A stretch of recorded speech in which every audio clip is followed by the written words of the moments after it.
주의 인자가 생명보다 나음으로 라는 제목으로 말씀을 함께 나눕니다.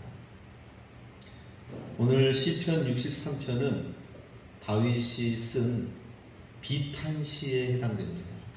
비탄시. 인생을 살다 보면은 어떻게 이런 일이 생길 수가 있을까? 비탄하여서 쓴 것이 바로 비탄시입니다.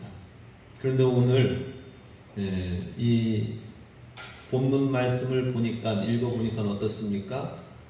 내가 주님을 간절히 찾겠습니다 라고 하는 거고, 내가 주님을 찬양합니다 라고 하는 것이고, 내가 주의 오른손을 내가 믿고 의지합니다, 내가 주님의 날개 그늘 아래 머뭅니다 라고 하면서 분명히 삶의 비탄한 상황, 비탄시인데 우리가 생각하는 비탄시의 내용이 아닌 것을 보게 됩니다.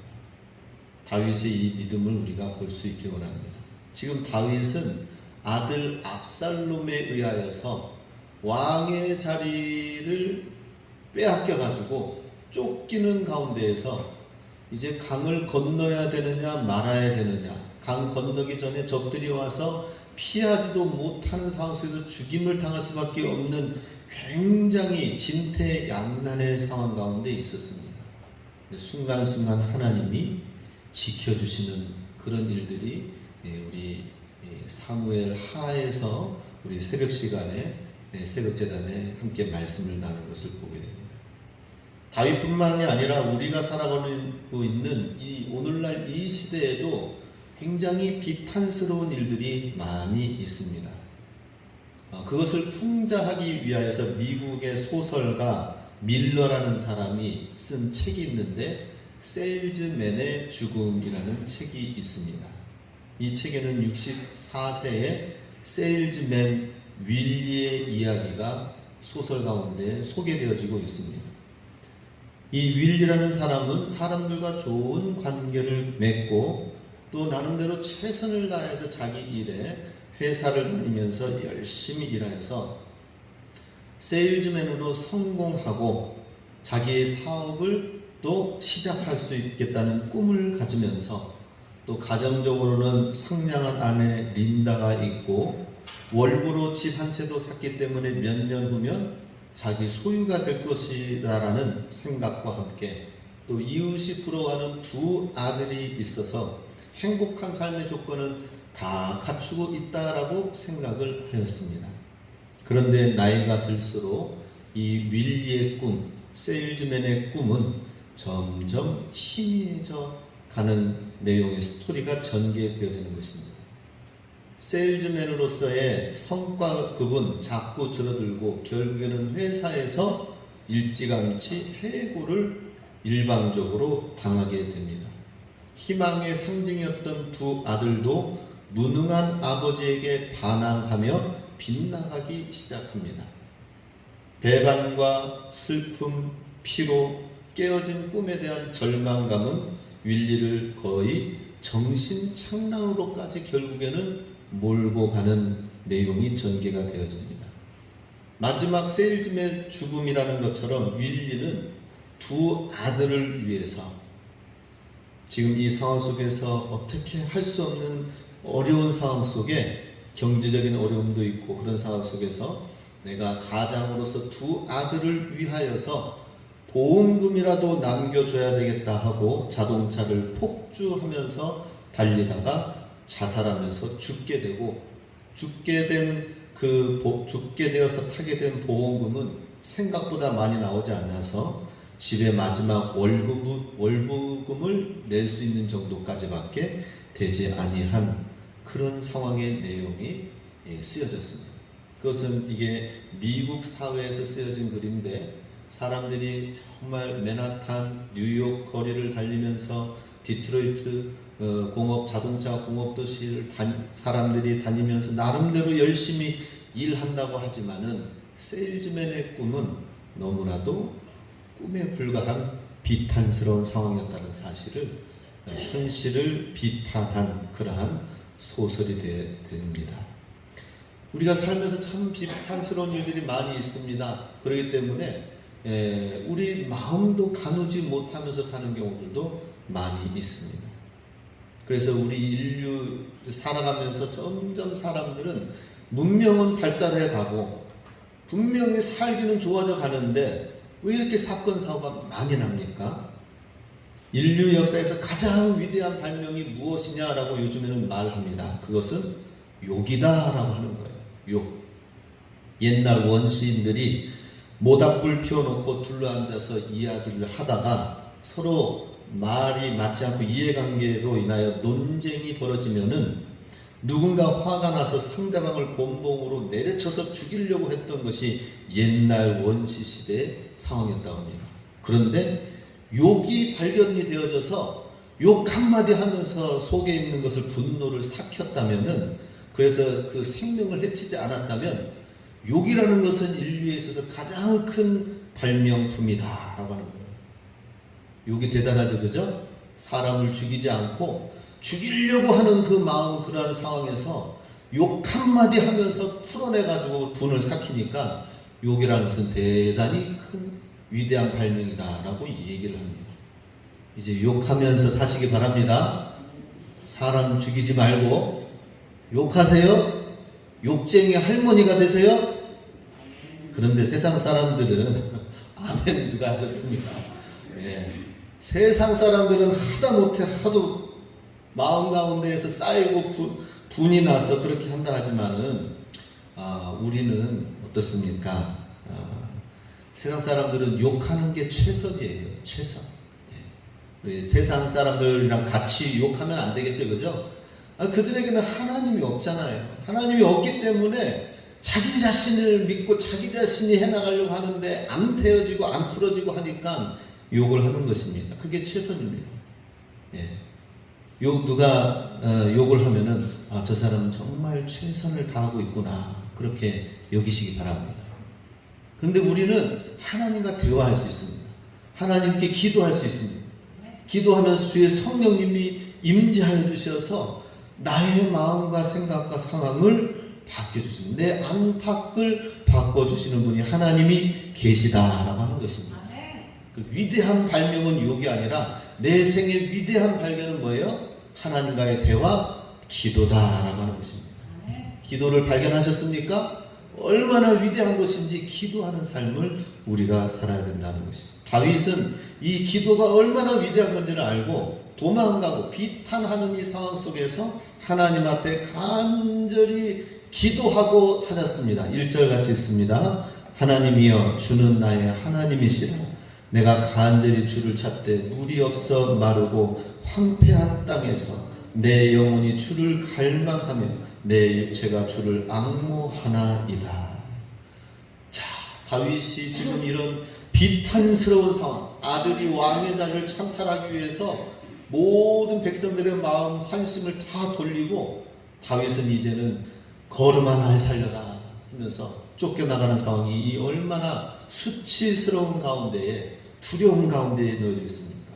그런데 다윗은 이 상황 속에서 아들에 대한 어떤 보복과 어떤 그런 것이 아니라, 분이 아니라 배신감이 아니라 하나님 앞에 기도하였다는 것입니다. 하나님이여 주는 나의 하나님이시라. 내가 간절히 주님을 찾습니다. 그런데 찾고 기도합니다. 어떤 상황이라고요? 물이 없어 마르고 곰핍한 황폐한 땅에서 내 영혼이 주를 갈망하며 내 육체가 주를 앙모합니다 라고 하는 거예요. 우리가 살고 있는 이 황폐한 땅, 곰핍한 땅에서 우리가 할 것은 욕이 아니다라는 것입니다. 그건 뭐예요? 바로 다윗처럼 간절히 주님을 찾는 기도가 돼야 된다 하는 것입니다. 기도하면서 주님을 찾는데 다윗은 하나님을 갈망하고 앙모하였다라고 하는 것입니다. 쫓겨나가면서 하나님을 갈망하는 것은 무엇이냐? 이전에 자기가, 지금은 왕이지만 나이가 많이 들었지만 이전에 소년 목동이었을 때 하나님 앞에서 하나님을 만났던 체험, 하나님을 내가 뜨겁게 하나님을 경험했던 그 체험을 갈망하고 다시 찾는 거예요. 내가 지금 이 공핍하고 황폐한 상황에 놓여져 있지만은 이 상황을 통하여서 내가 왕으로 있으면서 내가 배가 불러가지고 하나님을 모른다라고 하면서 생각하는 것보다는 하나님을 더 가까이 하지 못하는 상황이 되는 것이 아니라 내가 다시 또 이렇게 광야로 황폐한 땅으로 쫓겨나가는 상황 속에서 내가 할 수 있는 것은 이전에 하나님을 만나고 체험하였던 그 순간으로 다시 돌아가자 하는 것입니다. 그리고 그때 하나님이 내 삶 속에 얼마나 위대하신 만남과 충만한 시간을 갖게 하시는가 하는 것입니다. 그래서 다윗은 이전에 양치기 목동이었을 때 사실 다윗은 어땠어요? 별 볼 일 없는 촌 목동이었습니다. 형제들도 7, 8명의 형제들 가운데에서 막내인데 너무나도 다 형들은 다 뛰어나고 다 나름대로 괜찮아요. 그래서 사무엘 선지자가 와서 기름을 부어서 왕으로 또 뛰어난 주님의 사람으로 세우겠다고 했을 때에 다윗은 그 틈에 끼지도 못하였습니다. 그런데 선지자가 사무엘이 이 목동에 다윗을 찾아서 광야 들판으로 찾아와 그의 머리 위에 기름을 붓고 기도할 때에 성령님이 임재하고 성령을 체험하는 그 시간을 가졌어요. 아무런 볼품도 없는 그 상황. 나는 아버지도 나를 귀히 여기지 않는구나. 형제들 가운데서 나는 그냥 말재만이 아니라 별 볼 일 없는 그런 존재, 양을 치는 존재구나 라고 하는 생각이 있을 때에 오히려 하나님께서는 들판으로 사무엘을 통하여 찾아오셔서 기름을 붓고 성령이 임재하게 하시는 체험을 갖게 하셨다는 것입니다. 사무엘상 16장 13절 읽습니다. 사무엘이 기름 뿔병을 가져다가 그의 형제 중에서 그에게 부었더니 이날 이후로 다윗이 여호와의 영에게 크게 감동되니라. 아멘. 이날 이후로 하나님의 영이 감동되어져서 기도를 발견했다라는 것입니다. 기도하면 주의 성령님이 내 안에 충만하게 임하신다는 그 사실을 발견하게 된 거예요. 하나님이 이야기로만 듣고 부모님으로부터 말씀으로만 들었던 그 하나님을 내 안에서 충만하게 체험되어졌던 감동의 시간을 기도를 내가 또 이 공핍하고 황폐한 땅에서 하나님 앞에 기도하면 똑같이 하나님이 내게 기름을 부으시고 내게 성령님을 부으셔서 하나님의 은혜로 충만하게 되어질 것이다 하는 것입니다. 그래서 간절히 찾았다라고 하는 것은 무엇입니까? 내가 주를 찾되 간절히 찾다라는 것은 원어상으로는 일찍이라는 말입니다. 일찍이. 아침 일찍 부지런이라는 의미입니다. 하나님을 찾되 하나님 잠을 깨어서 일어나서 하나님을 찾기까지 간절히 주님을 갈급한 마음으로 찾았다는 것입니다. 사람이 40일 동안 40일 이상 음식을 먹지 않고 지낼 수는 있다고 합니다. 그런데 물은 3일 이상 마시지 않으면 죽는다고 합니다. 살 수가 없다고 합니다. 물을 간절히 찾듯이 다윗은 하나님을 일찍이 간절히 주님을 찾았다는 것입니다. 곰핍하고 황폐한 이 땅 속에서 다윗이 할 수 있었던 것은 하나님을 다시 내게 기름 부으시고 성령 임재하게 하셨던 그 하나님을 내가 간절히 찾는 길 외에는 내가 누구의 도움을 구하겠습니까? 다윗이 이런 상황 속에서 걸음아 살려라 하면서 내가 더 빨리 도망갈 수 있겠습니까? 그럴 수가 없는 거예요. 광야의 삶으로 광야 안으로 들어가기도 전에 이미 발각되어서 죽을 수밖에 없는 그런 일촉즉발의 상황이었다 하는 것입니다. 우리도 정말 하나님 앞에서 이 기도를 다윗처럼 발견할 수 있길 원합니다. 그러면은 간절히 하나님을 찾으면 어느 곳에서든지 하나님이 계시고 하나님을 만날 수가 있다는 것이죠. 2절 같이 읽습니다. 내가 주의 권능과 영광을 보기 위하여 이와 같이 성소에서 주를 바라보았나이다.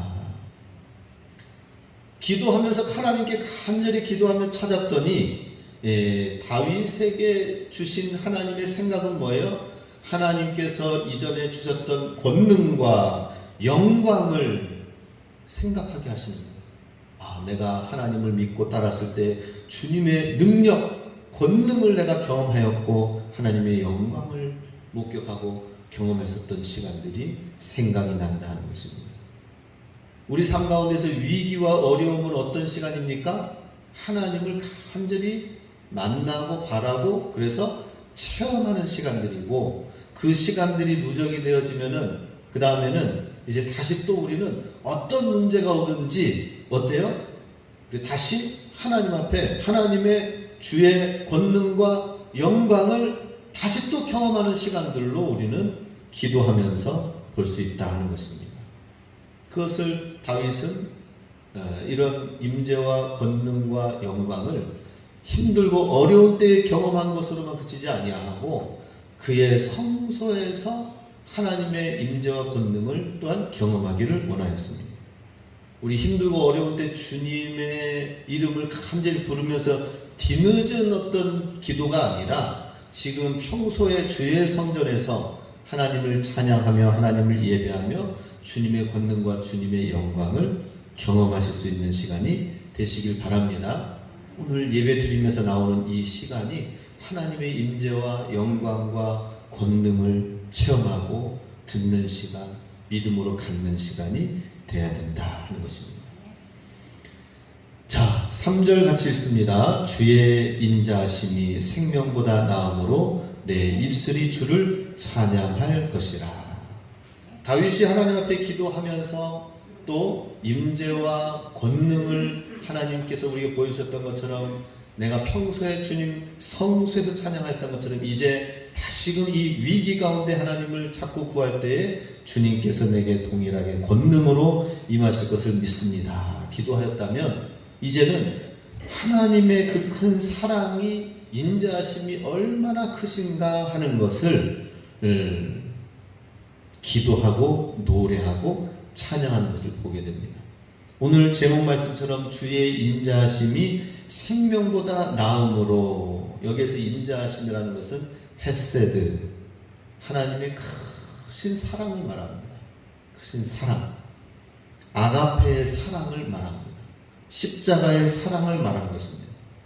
하나님의 나를 향한 크신 사랑, 이것이 변함없이 끝이 없는 사랑을 갖다가 인자하심이다라는 것이죠. 내가 실수하고 내가 연약하고 나에게 믿음이 없는데도 불구하고 또 그 사랑을 나에게 보여주셨네, 그 사랑을 나에게 또 베풀어 주셨네, 그것이 주의 인자하심이다 하는 것이죠. 그 인자하심은 생명보다 낫다라고 말하고 있습니다. 그 인자하심은 다윗의 생명보다 더 귀하다라고 하는 것이죠. 지금 기도하면서 다윗의 믿음, 생각과 이런 시각들은 어떻게 바뀌어지고 있습니까? 주여, 나의 목숨만은 살려주세요. 이렇게 기도하는 것이 아니라 무엇이라고 고백하고 있습니까? 주님이 나를 향한 사랑은 너무나도 크고 너무나도 귀하기 때문에 내 생명보다 귀합니다 라고 고백을 하고 있습니다. 다윗은 일찌감치 유다 광야에서 정말 어려운 시기 속에서 그 위기 가운데서 하나님이 어김없이 찾아오셔서 구하시고 만나시고 이끄시는 그 하나님의 사랑을 경험하고 결국에는 유다 광야에서 하나님과 사랑에 빠졌다라고 하는 것입니다. 하나님의 사랑에 빠진 것이 다윗이다 하는 것이죠. 그래서 지금 또다시 이런 위기 가운데 있을 때에 다윗이 고백하는 것이 뭐예요? 주의 인자심이 생명보다 낫습니다. 즉 다윗이 나의 육체의 생명보다 주님의 사랑이 더 값집니다 라고 고백하는 거예요. 우리도 이렇게 우리의 생명보다 주님의 인자하심이, 주님의 사랑이 더 크다는 사실을 우리가 고백할 수 있어야 될 것입니다. 나를 향하신 하나님의 사랑이 얼마나 크신가, 이 사랑으로 배부르면은 내 생명보다 더 귀하다 하는 사실을 보게 된다는 것이죠. 그런데 그 이유는 무엇인가 하는 것입니다. 왜 다윗의 육체의 생명보다 하나님의 사랑이 왜 크냐 하는 것이죠. 그것은 하나님의 사랑은 우리에게 육체의 생명이 아니라 영원한 생명을 주시는 영원한 사랑이기 때문이다 하는 것입니다. 우리 육체의 한계에 대해서 어떻게 해서든지 많이 살면은 100세, 120세 사는데 우리 육체가 우리는 살면서 가장 귀하고 가장 보호되어져야 될 것이라고 생각이 되지만 그러나 하나님의 사랑이 있으면 우리는 육체를 뛰어넘어서 영원한 사랑, 영원한 생명을 소유하게 하시기 때문에 우리 잠시 잠깐에 있는 육체보다는 더 귀한 영원한 사랑, 영원한 생명이 되시는 그 하나님을 붙드실 수 있길 바랍니다. 그래서 요한복음 3장 16절 사도 요한이 이렇게 고백하였습니다. 같이 읽습니다. 하나님이 세상을 이처럼 사랑하사 독생자를 주셨으니 이는 저를 믿는 자마다 멸망치 않고 영생을 얻게 하려 하심이니라.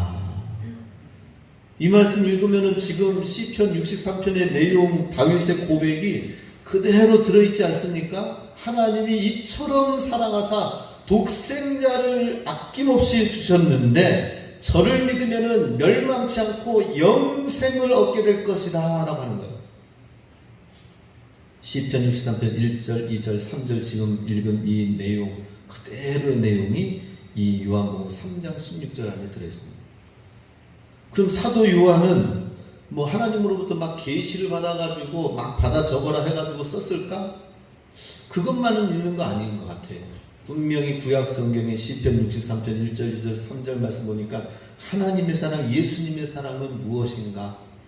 바로 다윗의 그 상황 속에서도 육체보다 다윗의 생명보다 더 귀한 하나님의 인자하심에 대한 그 사랑을 경험하였기 때문에 깊이 상고하였기 때문에 이 말씀이 나왔습니다. 하나님이 나를 얼마나 사랑하셨는지 독생자를 주시고 영원히 영생을 얻게 하시겠다라고 하는 것입니다. 그래서 하나님의 사랑은 결코 우리를 배신하지 않는다 하는 것입니다. 하나님의 사랑은 언제든지 한결같고 끝없는 사랑이시다 하는 것이죠. 우리 인간은 육체는 뭐예요? 육체보다 더 귀하게 여겨야 될 것을 야고보서에서 4장 14절에서는 야고보 사도가 이렇게 육체를 이야기하고 있습니다. 내일 일을 너희가 알지 못하는도다. 너희 생명이 무엇이뇨? 너희는 잠깐 보이다가 없어지는 안개니라. 안개와 같은 것을 우리는 자꾸 붙들고 이것이 귀하다고 하는데 그것이 아니라 무엇이 귀하다고요? 예수님의 사랑, 끝까지 사랑하시는 예수님의 사랑이 임자하십니다 하는 것이죠. 요한복음 13장 1절 같이 읽습니다. 유월절 전에 예수께서 자기가 세상을 떠나 아버지께로 돌아가실 때가 이른 줄 아시고 세상에 있는 자기 사람들을 사랑하시되 끝까지 사랑하시니라. 아멘. 우리 예수님 믿다가 육체가 곤란하고 재난을 맞기도 하고 어려움이 있어도 우리가 희망을 잃지 말아야 될 건 뭐예요? 내 육체보다 더 귀하게 여겨야 될 영원하신 하나님의 사랑을 우리가 붙드는 것이 더 중요하다 하는 것입니다. 영원하신 하나님의 사랑을 붙드는 게 더 중요해요. 그래서 시편 기자 오늘 다윗은 이렇게 또 고백합니다. 4절 같이 있습니다. 이러므로 나의 평생에 주를 송축하며 주의 이름으로 말미암아 나의 손을 들리이다. 다윗은 어떤 상황과 어떤 형편에서든지 변함없이 내 평생에 주를 송축하겠습니다 라고 고백을 하고 있습니다. 내 평생에 내가 고난과 위기와 어려움이 있다 하더라도 그 세일즈맨의 그 이야기 우리 잠깐 초반에 들으셨죠? 이야기를 들어보면 참 암담해요. 일찌감치 명퇴당하고 뜻하고자 하는 일들이 안 되어지고 자녀들은 그런 어려운 가정 가운데서 삐뚤어져서 성장하고 이러면은 진짜 죽을 맛이지요. 세일즈맨의 죽음이라는 제목처럼 참으로 힘들고 어려운 상황이 될 수밖에 없습니다. 그러다 보니까 세상 사람들은 그런 상황 속에서든지 어떻게 해서든지 그것을 이겨내고 극복하기 위해서 수단과 방법을 가리지 않으면서 다 필요 없어. 무조건 경제를 회복하고 돈 하면서 쫓아가는 게 세상입니다. 그런데 다윗은 지금 정작 죽을 위기 가운데 있을 때 발견한 것은 뭐예요? 내가 지금 죽는 한이 있다 하더라도 나에게는 하나님의 영원하신 사랑, 그의 인자하심, 끝까지 나를 사랑하시는 그 사랑이 나에게 있다. 그 사랑이 있기 때문에 나는 평생의 주님을 송축할 것이다 라고 하는 것이죠. 우리 내 평생의 주님을 송축하시기 바랍니다. 즐거운 때나 기쁠 때나 슬플 때나 암울한 때에도 어느 때든지 어떤 형편이든지 주님을 송축하면서 영원하신 하나님의 사랑을 의지하시기 바랍니다. 5절 말씀, 그러한 자에게 주시는 축복이 나옵니다. 같이 읽습니다. 골수와 기름진 것을 먹음과 같이 나의 영혼이 만족할 것이라. 나의 입이 기쁜 입술로 주를 찬송하되. 하나님의 이 큰 사랑을 발견한 자에게는 하나님께서 육체에서 얻을 수 없는 것을 그 영혼이 만족되어지고, 영혼이 만족되어져서 골수와 기름진 것을 먹음과 같이 내 영혼이 만족할 것이다 라고 고백을 하고 있습니다. 예. 이것을 지금 이제 먹는 것, 하나님, 영원하신 하나님의 사랑을 받아들이고 그것을 의지하는 것을 다윗은 지금 먹는 것에 비유를 하고 있습니다. 먹는 것인데 어떤 것이냐? 사실 우리가 영양가 부족한 음식을 먹으면은 먹어도 배가 차지 않습니다. 분명히 식사를 하면은, 그러면은 밥을 먹으면은 배가 어느 정도 차잖아요. 근데 밥 한 끼에 빵을 좀 한 조각 먹었어. 그 밥을 먹기에는 좀 배가 불러서 과자를 좀 먹었어요. 또 밥은 먹긴 먹어야 되겠는데 또 과자 먹고 빵 먹으니까 그래도 출출해. 그러니 또 다른 걸 먹게 돼. 그래서 많이 먹긴 먹는데 이럴 바에는 차라리 내가 이것저것 먹지 않고 밥 한 끼 제대로 먹을 걸, 된장찌개에서 한 그릇 제대로 먹을 걸, 이런 생각이. 영양가 있는 음식을 먹지 않냐면은 배가 먹어도 차지가 않습니다. 마치 그와 같습니다. 이 세상에 있는 성공과 만족은 우리의 영혼을 채워줄 수가 없는 거예요. 영혼. 우리는 영적인 존재입니다. 육체의 존재가 아니라 영적인 존재이기 때문에 아무리 이 세상에 좋은 것으로 채워진다 하더라도 우리의 영혼은 그걸로 채워지지가 않는다는 것입니다. 분명히 영원하신 하나님의 사랑, 하나님, 예수님으로 채워져야 우리 영혼이 배부르고, 기름진 것, 골수와 기름진 것을 먹은 것처럼, 영양가가 풍성한 것을 먹으면 만족되어진 것처럼 그와 같이 우리의 영혼이 배가 부를 것이다 하는 것입니다.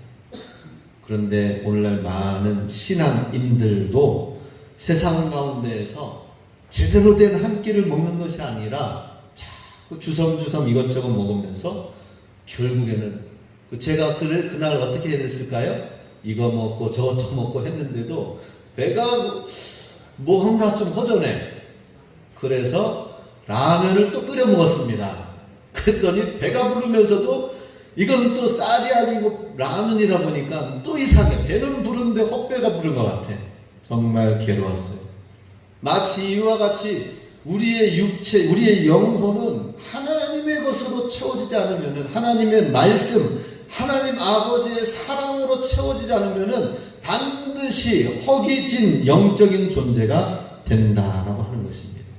그런데 다윗은 하나님 앞에 기도하면서 정말 죽을 수밖에 없는 이 위기 상황 속에서 하나님이 내게 기름 부으신 놀라운 사건을 기억하고 그 사랑을 내가 이 어려운 상황 속에서 내가 다시 한번 체험하면서 주님의 권능과 영광을 보리라 라는 믿음으로 나아가면서 하나님의 인자하심이 내 생명보다 더 낫습니다. 나는 지금 여기서 죽어도 좋습니다. 나는 지금 어떤 상황이 돼도 좋습니다.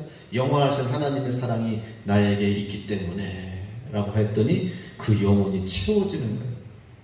채워진 심령 가운데에서 나온 노래가 또 시편 28편 7절에 있습니다. 같이 있습니다. 여호와는 나의 힘과 나의 방패시니 내 마음이 저를 의지하여 도움을 얻었도다. 그러므로 내 마음이 크게 기뻐하며 내 노래로 저를 찬송하리로다.